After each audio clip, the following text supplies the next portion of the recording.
Повеќе од 30 дена како кочанчани секојдневно излегуваат по улиците во градот за да го искажат својот револт и несогласувањето од прифаќањето на тиранската платформа и воведување двојазичност на цела територија на Република Македонија.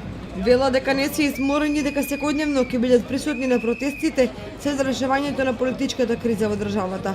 Пред споменикот на Никола Карев во градскиот парк своје обраќање пред присутните имаше Ника Илиевска Георгиева. Има македонци кои немаат ниту доблес, ниту благодарност. Тие не почитуваат ни држава, ни слобода, ни жртви за слобода, туку се почитуваат себе и своите лични интереси. Ним не им е доволно тоа што имаат слобода да творат, да работат, да воздигнуваат потомство, да се збогатуваат, односно духовно осиромашуваат, туку одат понатаму и стануваат јуди на сопствената држава.